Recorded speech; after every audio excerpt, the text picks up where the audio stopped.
Hi, my lovely people. Welcome back to another video spoken by Abby. I'm yours truly, Abina, and we have a very interesting video for you today. It is a bit different. Usually, as you would know, I would start out my videos with poetry and then go on to do like a monologue with a word of encouragement. But I will be doing a lesson today. If you had read my description, you would have realized that I'm not just a poet, not just someone that will give you a word of encouragement, but I'm also a science tutor. Just to give you a bit of background, I tutor biology, and at this time, I really want to focus on grade 7 to 9. I want to bring to you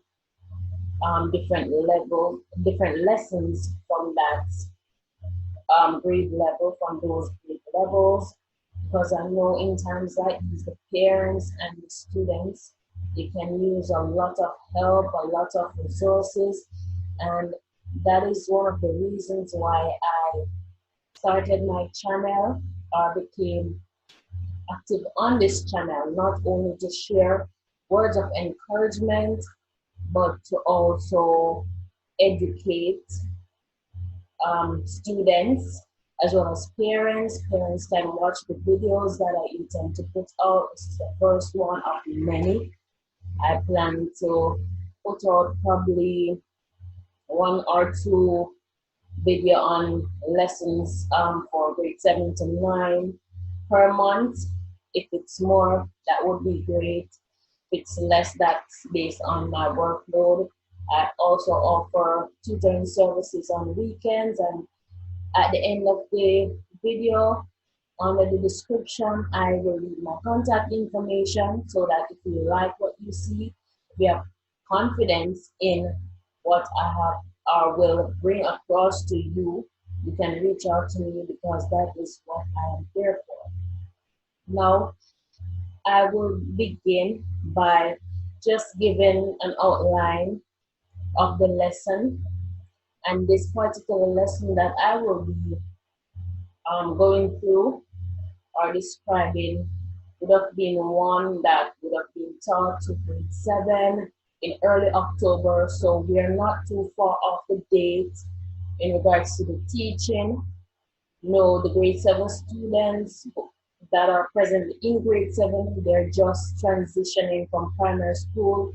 And as other grade 7s, I know they maybe didn't have the opportunity to do, a good orientation and so forth because of COVID.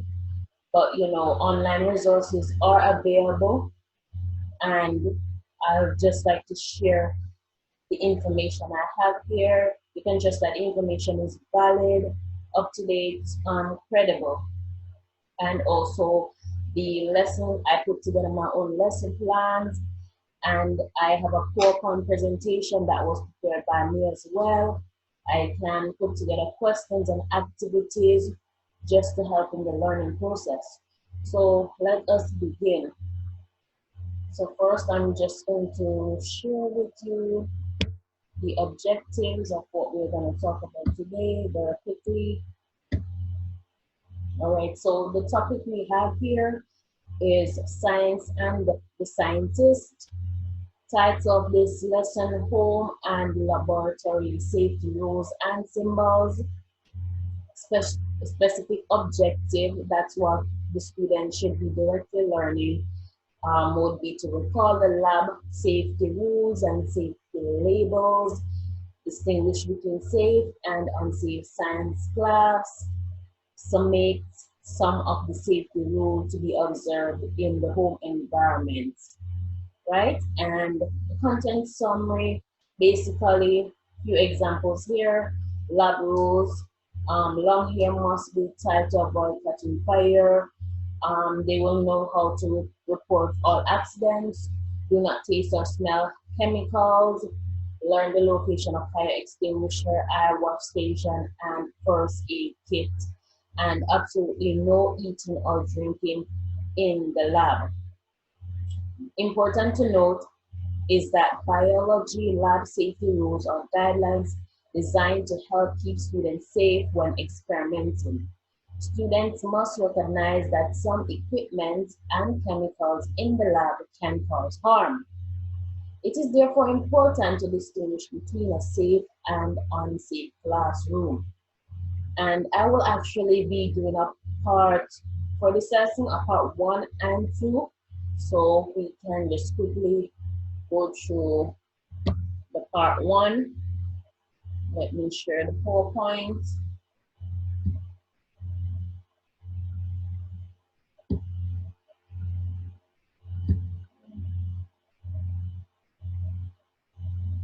Share the PowerPoint here.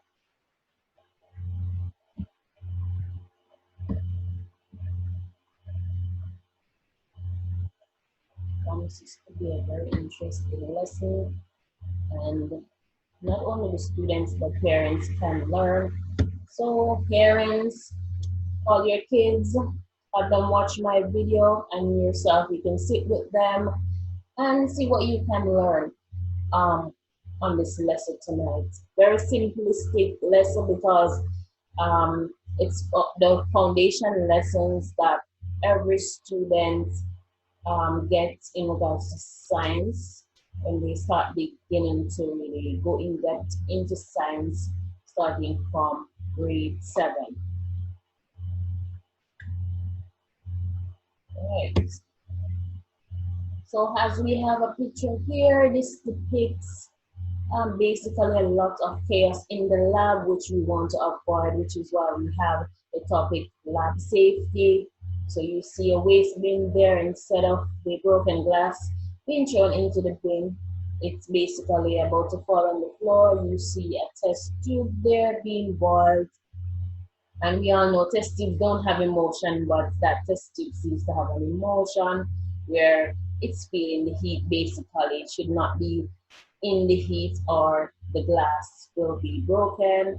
Some of us may know that test tubes that we use, most of them or some of them are made of glass and can be broken.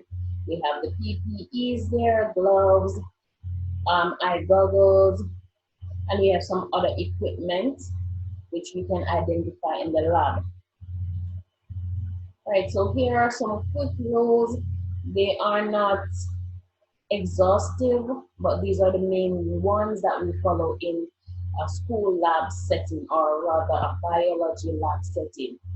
So number 1, don't taste or sniff chemical. That is self-explanatory.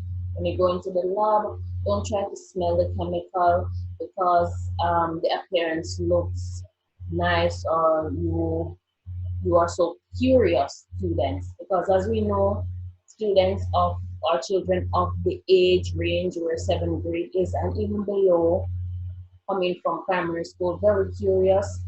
They are really observant and interested in learning a lot of things, and by doing that, they could possibly harm themselves. So we want to let them know, don't taste or sniff chemicals, and this does not only apply to in the lab, but chemicals that are used at home.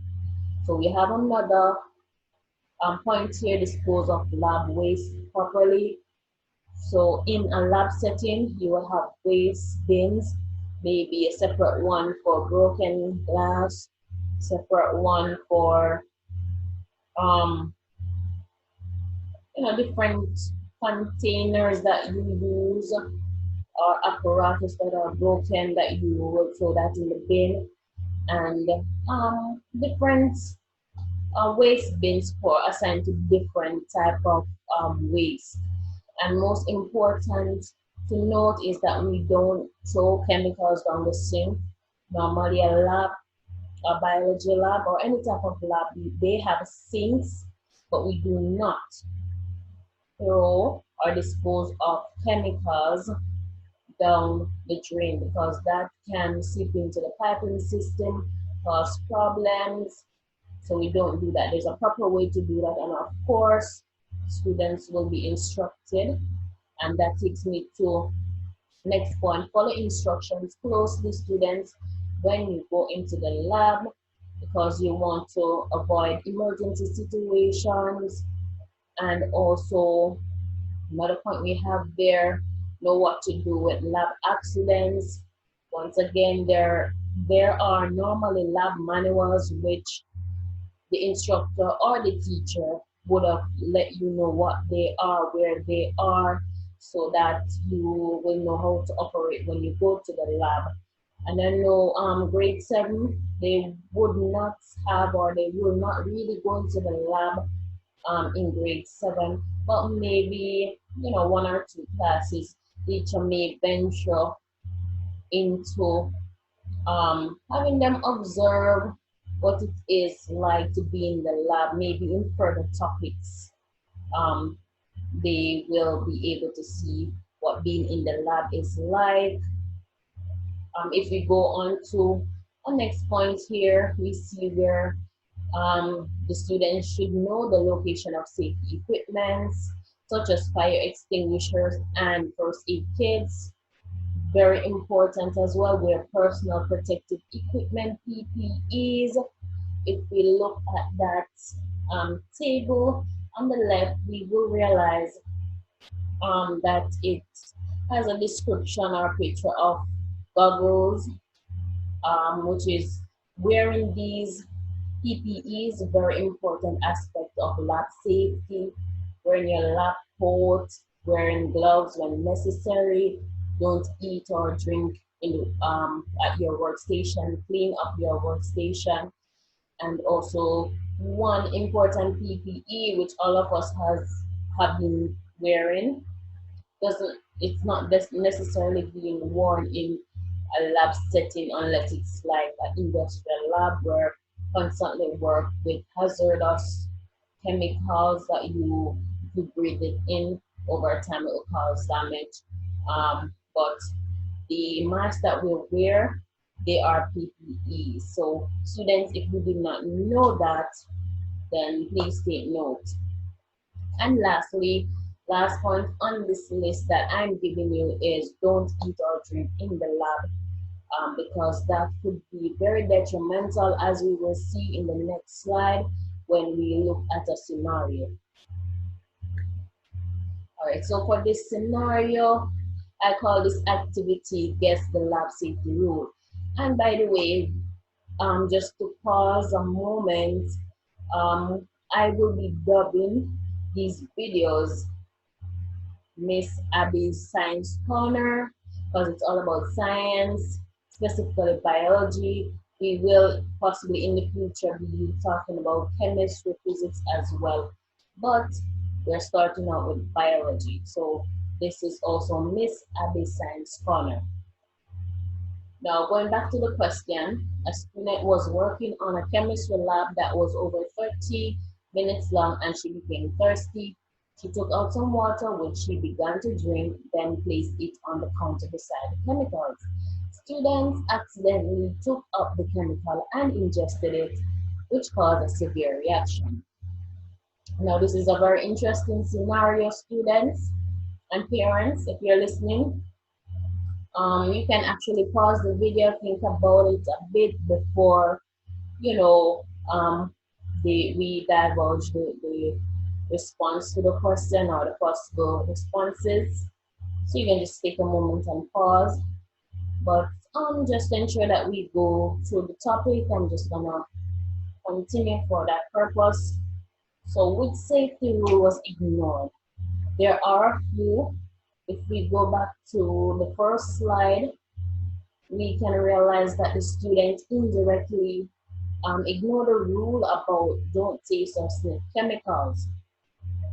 Also experimented on herself indirectly, and I think that the student would have ignored the instructions of the instructor, because every science teacher knows your students are not supposed to come into the lab environment with food, not even liquid, because you can mix it up and consume the chemicals, as we have seen or we're seeing in this scenario.